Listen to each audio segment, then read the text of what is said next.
Welcome back. Well, after the sharp declines in Adani Group stocks over the past few sessions, the NSE has put 3 of them, including Adani Enterprises, into the ASM framework. Well, the stock of Adani Enterprises is also set to be removed from the Dow Jones Sustainability Indices. Vivek Iyer is joining us with all those details. Vivek?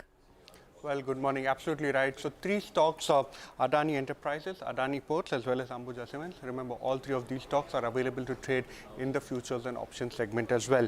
So what's actually happened overnight is that the National Stock Exchange has put all 3 of these stocks under the ASM framework, which is the Additional Surveillance Measure framework.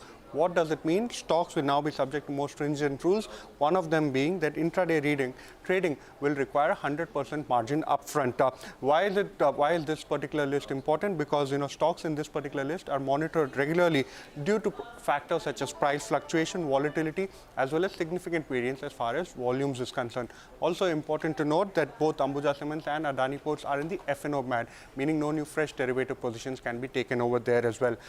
As you mentioned, Adani Enterprises stock will be in focus. It's going to be removed from the Dow Jones Sustainability Indices. In terms of the impact as far as passive funds are concerned, it's not very significant, but still an important event to keep note of as far as Adani Enterprises is concerned. And lastly, Adani Ports will be in focus on the back of an operational update that the company has given for the month of January. The cargo volumes from April to January for this particular year has gone up almost 8% on a year-on-year basis. Again, one operational update to keep track of.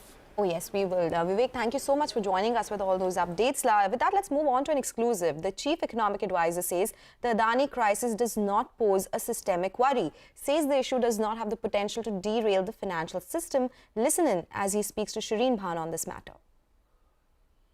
On the issue of markets, and I want to address this with both you as well as the DPAM Secretary, and it's been a fairly volatile last 24 to 48 hours as far as the markets are concerned.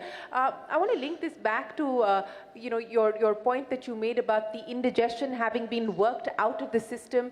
Bank balance sheets are looking strong at this point in time. Corporate balance sheets are looking strong, and which is why you believe that we are on the cusp of unleashing the animal spirits in the economy. But would you be concerned, and I don't want to draw you into any specifics, but would you be concerned about the kind of exposure that large conglomerates have to the banking sector at this point in time?